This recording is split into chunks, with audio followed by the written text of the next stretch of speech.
过完年儿的，这是从那个，好。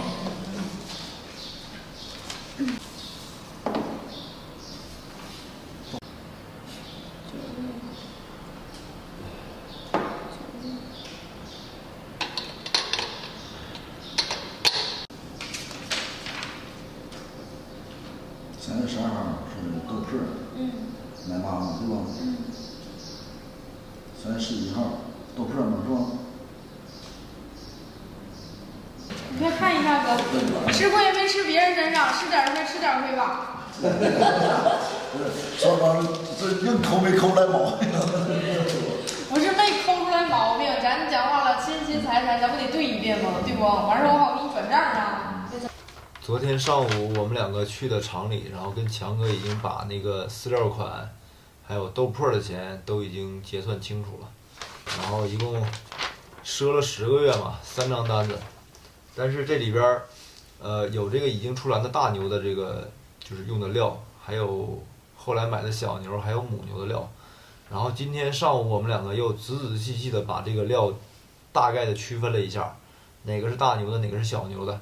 然后包括玉米还有草都是分开区分的，当然这个区分肯定不是特别准确，有一些误差，我们尽量做到精准了。然后这个数字呢，就是我们这个饲养成本也是尽量让大家参考一下吧，也不能完全一致，因为毕竟好几种牛混在一块儿养的。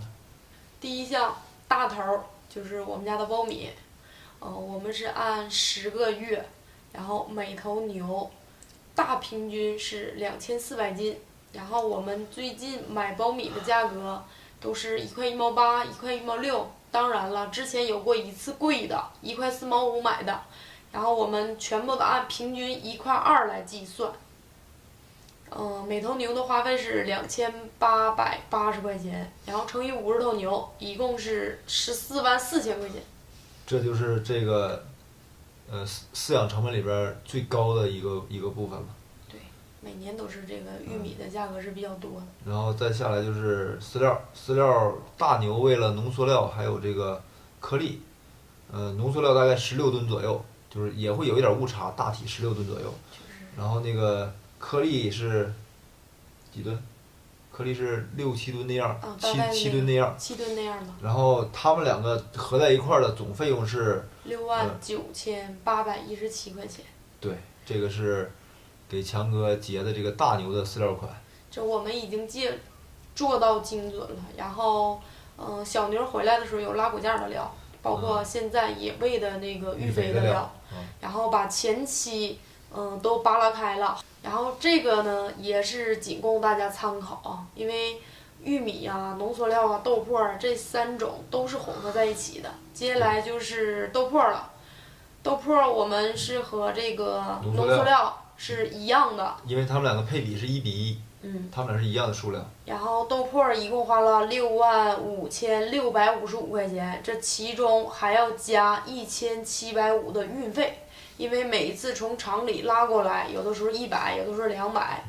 因为豆粕这个东西就是强哥是本身是没有利润的，所以也不可能他替我们承担运费，这个运费我们自己结。然后一共是67405，就是豆粕和运费的这个价格。豆粕呢贵的时候有4600的，有5150，有5150是最贵的，然后便宜的呢3400多块钱，然后16吨一共是花了6万多块钱。接下来就是草钱，我们家50头牛，然后按照45吨，之前买的时候也有700多块钱的，但是便宜的呢也有300多块钱的，从沈阳拉回来的那车。然后草钱一共是31500。这个45吨这个量是怎么算的呢？是我按照每一头牛每一天6斤草，然后去计算的。算下来之后一共是45吨，但是理论上应该是用不了这么多。对。到后期肯定是不够6斤的，可能就5斤或者是4斤半左右。但是咱们就按6斤算，就往多了一点算，因为草本身花不了几个钱，养10个月才花3万来块钱，平均到一个牛身上不过是600左右，所以就大体就那样吧。这个价格其实不算高。然后接下来就是药品，药品我们今年花销也不算多，花销3251块钱。但是这其中包括了有的时候给小牛买的药啊，零零碎碎的，我就都记在这里了。还有一个最主要就是那个刚回来1个月死了那个大白，他花了不少钱，他花了大几百。对。然后别的牛其实打针的这个费用还真不是很多。今年养这个牛啊挺太平的。然后接下来就是苏打，因为我们不会盐，喂了点苏打。这个牛回来的时候，我们家库房里边有大概7、8袋儿。然后700-800斤。对，之前就没记账，然后后来我们陆陆续续的买，再加合上之前的钱，一共是2000块钱左右，就按2000算的，朋友们。对。然后总体我们归了一下，一共是317973块钱，这是所有的开支都在里边了。我们买了51头牛，然后那个白牛。大白养了1个月就拜拜了，然后呢，我们算这个饲养成本是按50头牛算的，虽然是圈里还有2头没卖的，然后中间于双双养了4个半月的时候卖了1头，我卖那个挣钱了。对，即使是这样，就是我们也是按50头牛来算的，这个成本归到50头牛身上，然后每一头牛的饲养成本是6359块钱。对，按照我们想的，就是跟我当时没算的时候预想的应该是。高了几百，高了我以为6000就差不多了，但是这个数字吧也未必就完全准确，只能说大差不差，上下得有个几百的浮动。那现在基本亏多少钱能算得出来了。我们买牛平均到家11000块钱一头，然后呢饲养成本6300多，就是每头牛的成本是17300多，我们的牛卖了呢16100多，就是一头牛。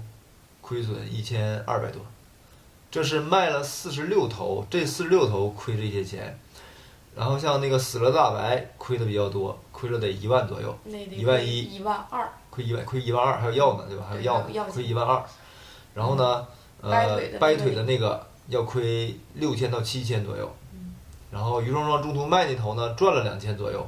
那个就不能算了。对，那个不算了。然后圈里现在剩这2个，这个哼哈二将估计赔的也不会少，但是最终他卖多少钱还不知道，所以只能是先养着。但是你要按照现在这个体重，现在这个价格，只能是把他的本钱给卖回来。赔就是赔6000多块钱的2个费。都赔1万多，所以这就是这一批牛，如果整体算下来亏多少钱的话，估计也得在7万左右吧。